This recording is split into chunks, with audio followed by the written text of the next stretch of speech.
constrained a bit by time and what you can release, but there are a few blokes with injury clouds coming out of that GWS game. Anyone being ruled out, definitely? Not at this stage. It's been a really challenging week for us because we've taken 3 or 4 potential guys who are going to miss into a 6-day break, and a Friday night game makes it a bit tougher too because we will probably name all of those guys that were under a bit of a cloud. But ultimately, some of those decisions won't be made till tomorrow. So the obvious ones, you know, Scott Thompson did everything we asked of him today, but he might be a game time decision for us. So we're not trying to, hide anything. It's just the reality of 6-day breaks and Friday night games is we'll probably have to keep a few people in the dark until the umpire bounces the ball. He's still got some hoops to come through. He does, yeah. I mean, so far he's ticked the boxes that we required him to, and he knows his body pretty well. But we won't take a risk with him either. It's important that, you look ahead. There's a bye after this round, so we won't take any unnecessary risks. We'll have to make some smart decisions when it comes to all of those players that we're talking about. What's his injury exactly? Knock to the back of the knee, was it? Yeah, it was a knock. But anytime there's, I guess, swelling in the back where the sort of hamstring is, you don't want to take a risk, particularly, I'm going to say his age, but his experience. You don't want to take unnecessary risks when there's, inflammation around sort of hamstrings. So he looked good today, but once again, it'll probably be a game time decision for us. Dangerfield, Talia and Rutten, the other 3 keys? Yeah, they're the other 3. I think, it's really, and I've said this before in a lot of press conferences, it's impossible to keep Dangerfield from playing. His knee, though, has settled down pretty well. Once again, he trained yesterday with the main group, and we didn't do much today, being a 6-day break, but I'm pretty confident with him. I think he'll probably be one, and as I said, I could tell him he's not playing and he'll still play, but once again, we won't make a bad decision with him. If it's not right, it's not right. The other 2? Talia looked okay. Rutten's got another concussion test to pass yet.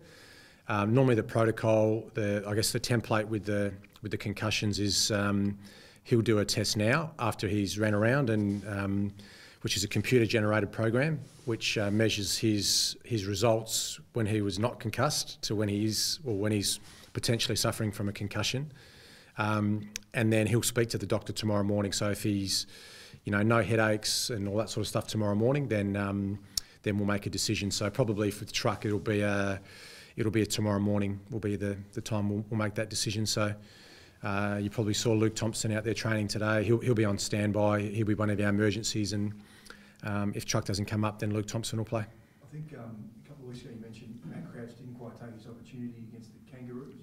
Obviously he got so much of it last Friday night in the SANFL.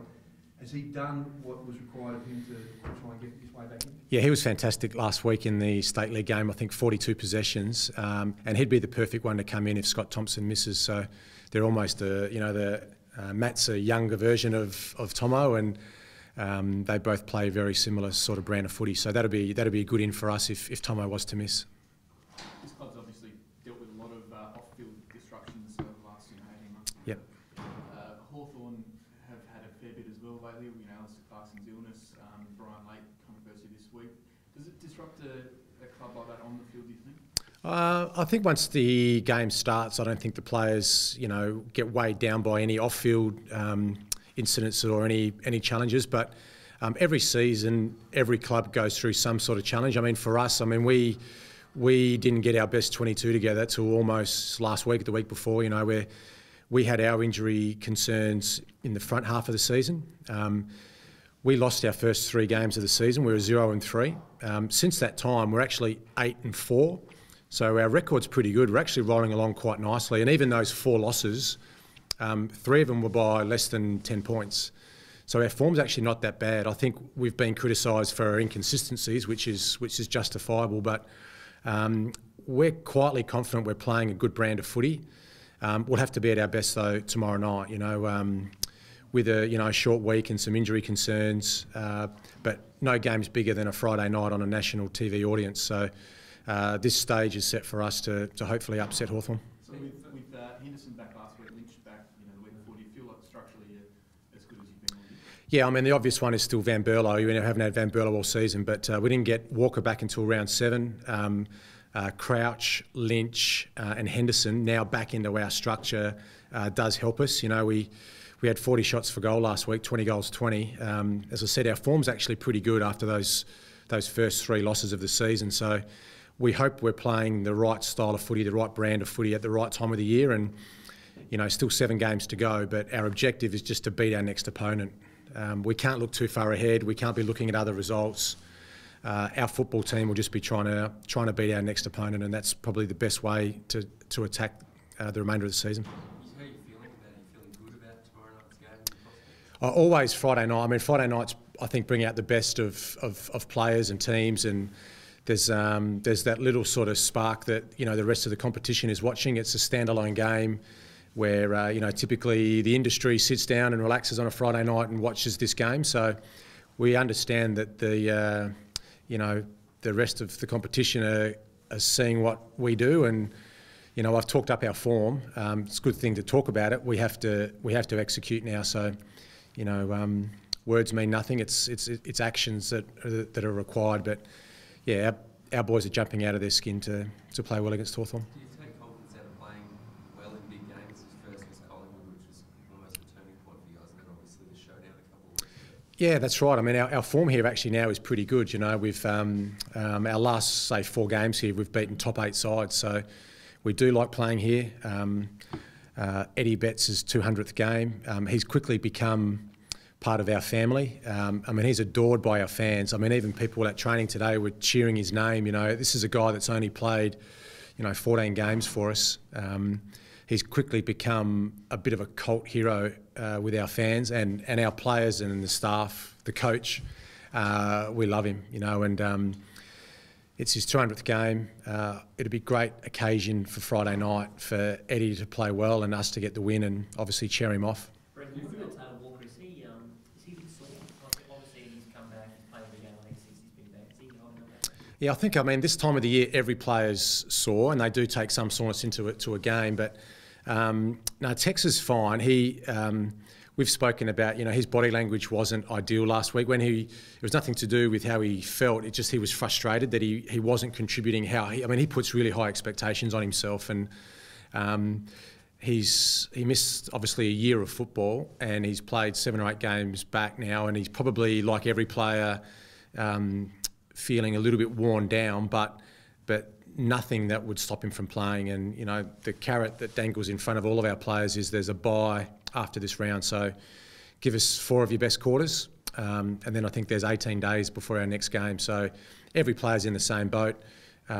He was just frustrated last week. It was nothing to do with an injury or any sort of soreness with Tex. Do you feel you've got an advantage here finally in Adelaide Oval, because you're a bit slow to start, as you mentioned, and Port's been, you know, going on this fortress thing all year. Do you feel, as you said about those recent wins, that you finally is a Crowell and you've got the advantage here finally now? Yeah, I think so. I think it took us a little while to get a bit of a feel for the dimensions of the ground, and, you know, it's a very narrow. There's very narrow pockets, but it does suit us the way that we play. You know, we're a corridor side. We come through the corridor as most as any other team. So there's less contests here. It feels when we come through the corridor, but.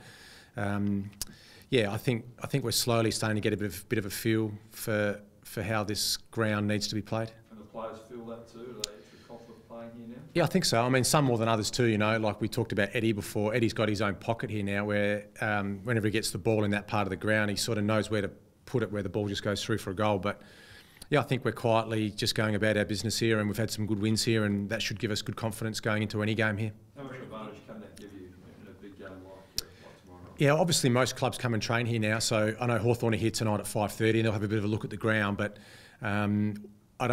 they've played here against Port, so they know the noise that's going to be coming against them, and you know, we're expecting a huge crowd here again tomorrow night. Our fans have been awesome here. Collingwood are the only team to average higher attendances than the Crows. The average crowd attendances this season, Crows are ranked 2 in the competition, so we're expecting another big one tomorrow night, and yeah, we're certainly expecting a lot of noise from our fans again. No, I don't. I think Hawthorn are really well coached. They're last year's premiers. They're always dangerous. You know, you can't take any team lightly, let alone last year's premiers. But I mean, the Norm Smith medalist from last year is out of their side, so they've got players they can call on that can come in and fill that void. And you're still talking about players like Roughhead's kicked 40 goals, Brewster's kicked 39, Gunston's kicked 36. You've still got Hodge, Mitchell, Lewis across the half back line. Birchall and Suckling give them their run.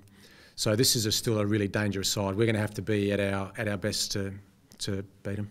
If you can get a big scout, that set you up for the finals. Like one big win now, I guess, can tip you over the edge. Yeah, it'd be good for our confidence. I mean, anytime we have beaten some really good sides. We've beaten sides in the top 8. We've beat the top side in Port a few weeks ago. We just got to keep winning. It's a simple equation for us. Beat our next opponent is what our objective will be. And what's the key to beating them? I have to do a lot of things right. I mean, they move the ball as crisp and as clean as anyone in the competition. It's almost, watching the World Cup soccer, they move the ball with precision passing. Their short kicking game is elite. We have to try and pressure them. And even their defence, their last month, they really strangle sides defensively. They don't allow you to get inside 50s. So we're not going to be able to win if we can't get the ball inside to Walker, Jenkins, Podsiadly and Betts. If we can't get it inside 50, we're not going to be able to kick a score. So we're going to have to be quite bold and brave with how we move the ball and try and beat their cluster defence. You've spoken before about wanting to get up for big sort of milestone games. Obviously, Eddie hasn't played the majority of his games here, but do you think how quickly he's settled in still keeps that sort of factor alive? Oh, definitely. This is a big game for us, for Eddie. I mean, it didn't take him long to win the love of our fans and our players. He's a favourite, off field, but also within the change rooms as well. His personality, the way that he's hitting the scoreboard for us.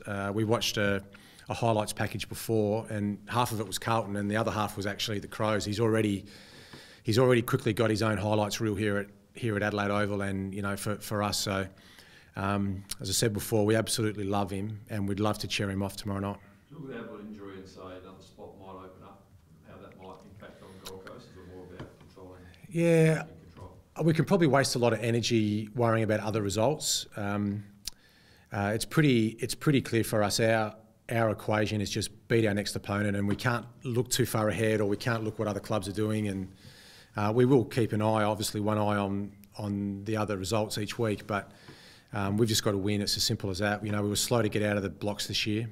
But as I said, from round 4 onwards have actually been pretty good, and we've played some good footy, and still 7 games to go. I'm sure there's a few twists and turns yet, but we'll do our very best to beat Hawthorn, and then we'll focus on Collingwood after that.